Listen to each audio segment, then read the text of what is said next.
In this video, I'm going to show you the techniques I used in order to create this beautiful watercolor landscape.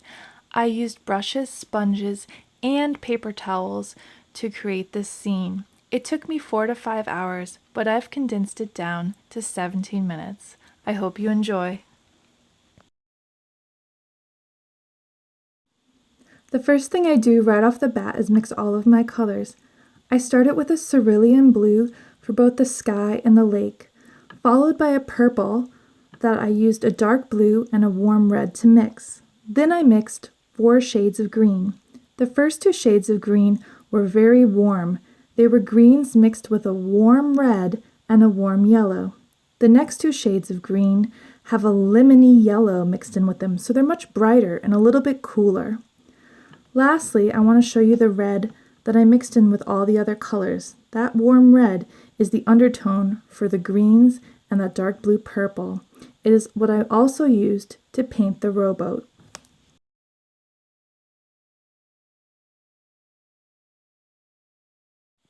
When you're drawing your scene for your watercolor, you don't have to get very detailed. Just indicate where the hills are, where the trees are, and if you have a house or a cabin that you're drawing, or in this case a rowboat, just lightly draw the outline. The first thing I'm going to do is use a wet on wet technique to create the sky. So I laid down a very generous layer of water and then put down some cerulean blue. I'm taking my paper towel, which is dry and crumpled up, and I'm using it to blot away the cerulean blue to reveal the clouds. Then I take that nice lilac gray and I put it on the underside of the clouds, using the brush to further fade it into the white. Now I fuss a lot with these clouds, but this is my first time really painting clouds. I would suggest that if you're doing this painting or doing a painting with clouds, to be a little bit more free-handed than I am. Sometimes I have trouble just loosening up. So shake it out, move your arms around, get loose before you do your clouds. I'm also going to do the lake in this scene because the lake and the clouds basically use the same exact colors. So I'm going to put a nice layer of water on the lake, generous layer, and then also fill the whole lake in with that light blue. The next thing I'm going to do is drag the purple down to the bottom, put it in the shadows where the boat is, and then take my damp brush and start lifting the cerulean blue to just create some beautiful reflections of light on the water. Between every wet on wet technique, you're going to need to use the hair dryer, otherwise it will take you a very long time to do this painting. So the next layer I'm going to do is the grass, and once again I'm using wet on wet technique, covering that whole area with water before I go in with my lemon lime green, that cool green that I just added a little bit of lemon yellow to basically cover that entire area. And I go back and forth between that lemon green and an emerald green, just building up a nice first layer, very simple, back and forth. Wherever I see dark, I paint darks. Wherever I see lights, I paint lights. And once I get that blocked in, I'm going to go in with a little bit of a neutral green, that kind of green that I added a little warm red to, and that green I'm going to intersperse. I'm going to do this because I'm also going to use that green in the forest. So I want the forest that's in the background to relate to the foreground. And as you can also see, I added a little bit of line above the lake because we don't want everything to be fuzzy. And then I go in and add little tiny brush strokes to kind of make it look like grass, because grass isn't perfectly smooth. It's very variegated, if that's the right word I want. But it's very textured, which is what I want. I want the texture of grass. You'll probably see me do this with every layer, but I always go in with a damp brush at the end and just re-establish the highlights. And I'm even adding a little bit of yellow where those highlights are, just to give it a pop. And once again, going in with the hairdryer before I start the next layer. Now, for the next layer, I'm doing a wet on wet technique for the forest in the background and the mountains. Once again, I've already laid down water over that whole area, and now I'm using my more muted yellows and greens, kind of grungy browns, to create this illusion of faded trees. I'm also going to go in with a darker green to give the idea that there's pine trees interspersed with those late summer deciduous trees. So as you can see, I've worked in some darker green. It's all just bleeding out into that yellow. And I'm going to go in and do the mountains in the background too. So the mountains, I want there to be a sharp line. They're that dark blue purple that I used in the clouds and in the lake, but they're not as faded and fuzzy as the trees. So a nice clear outline to the top of the forest, and otherwise it all just fades together. And last but not least, I'm going to lift up again with my damp brush to reveal some areas that maybe got too dark and are supposed to be a different color. So just putting in some lemon yellow where it got too dark. And then I'm also going to lift up where I want there to be trees that are in front of the forest. So any trees in the foreground that have highlights on their trunk, I'm going to go back in with my damp brush and just lift paint off of that forest, because later on I'm going to paint a tree there and there's going to need to be a highlight there. So do plan for trees in the foreground. For the smaller trees, I actually just used the edge of a paper towel and just dabbed it on, lifted it off to create very thin highlights. Now the original rowboat in the picture was a blue color, but because there's so much blue and green in this painting already, I felt like I needed a warm color, so I used the warm red that is also the base for many of the neutral greens. So the boat is very simple.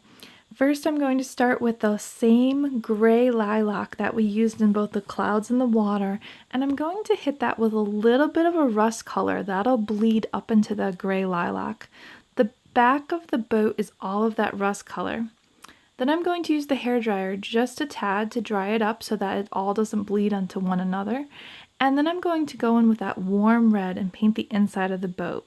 So just big flat colors. Next, I'm going to start to add detail. Notice I'm not working wet on wet anymore. So now that we're going into more detail, we want to make sure we're working wet on dry. So just your regular wet paint on a dry surface now. I remove some of the red to create a little bit of a highlight, as if there's a white sign at the bottom of that rowboat. And now I'm going in with my darker red and creating the details on the top of the rowboat. This can be a very meditative process. I often find when I'm doing details I can get lost in them and caught up in them. And anything that you don't like, feel free to just take your paper towel and wipe away. I honestly forgot to paint the oars of this boat, so I had to wipe away a little bit and then repaint the oars. Now I'm going to go in and create the shadow with the nice purple paint, and then I'm going to also add some of that purple into the rust. So I'm using that lilac purple gray as a uniter for all the colors in the boat. Notice that I have the purple gray on the back of the boat where the rust is. I'm using it to create the lines on the side of the boat, and I also have it in some of the shadows of the red. So that purple gray kind of unites the boat so that it doesn't seem like it's all separate elements. And I'm even going in with that purple gray and using it as part of the shadow underneath the boat. And here I am going in with that purple gray, a very dark version of it, going into the inside of the boat and establishing some shadows just so that the boat seems like its own entity and not three separate colors just sitting next to each other.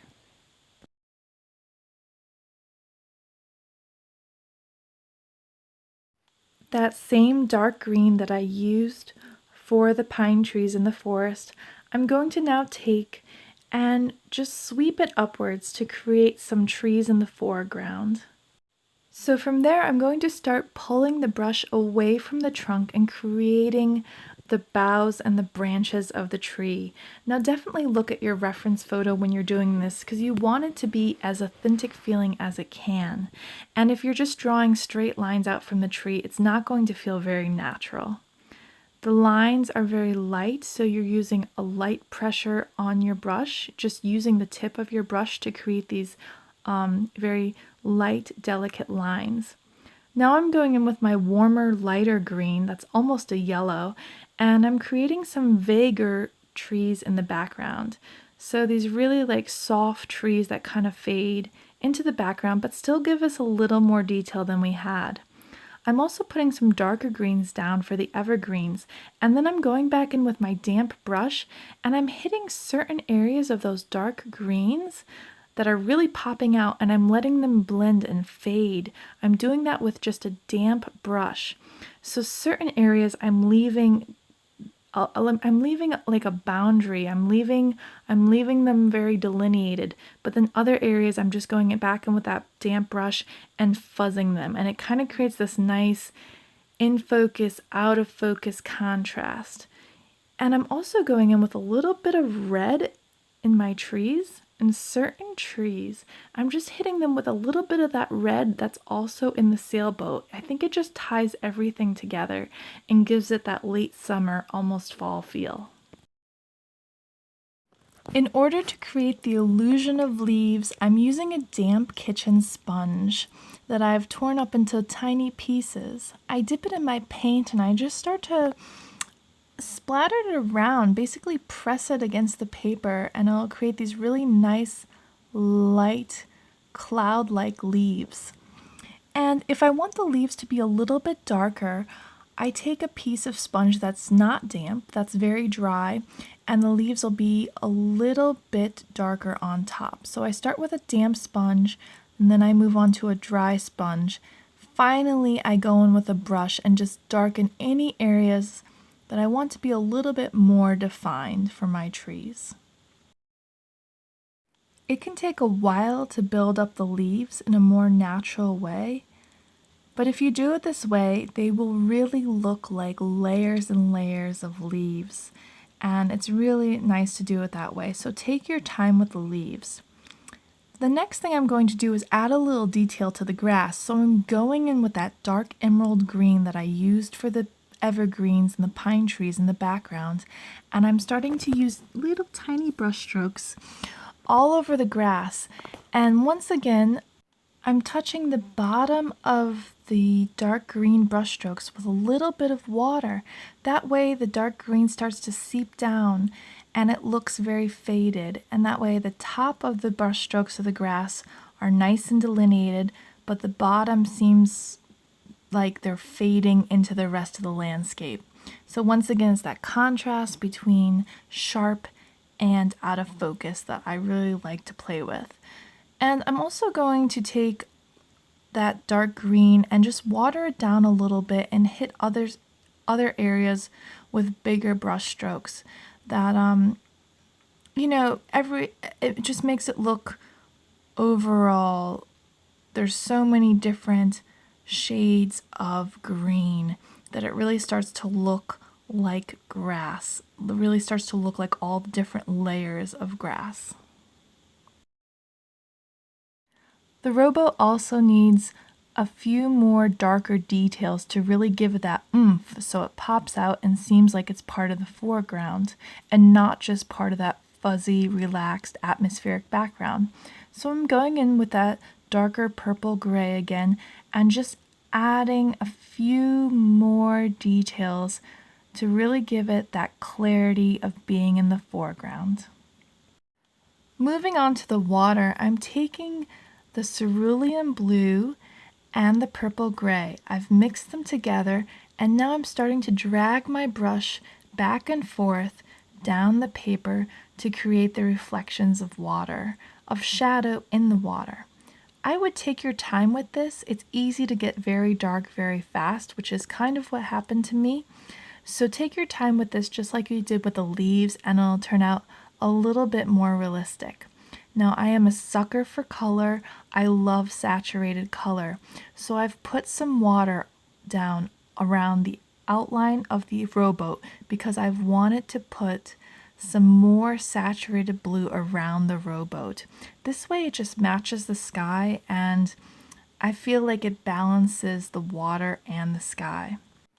Lastly, I'm just going to use a little bit more of that purple gray that I used in the reflection of the water on the mountains that I already used in the sky, and I'm going to add a very desaturated purple gray to the clouds. Just establish their underbelly so that they really feel like the heavy clouds of late summer. I'm also going to use white gouache to create some reflections or highlights on the water. If you don't have gouache, you could use watered down acrylic or just regular acrylic paint. I would just be very gentle with it. Use a lot of finesse when you're starting to put it on your painting because it's going to be very final. And I'm also using a little bit of yellow-green gouache to create grass in front of the rowboat so that it seems like it's actually sitting in the grass. I take one last look at this painting and ask, is there anything else I want to do before I'm done? And yes, there is. I feel like the trees on the left need a little bit more detail, so I go in with a very light ochre and just add that so that they can hold their own. In fact, looking at it now, I would even add a little bit more detail to the trees on the left.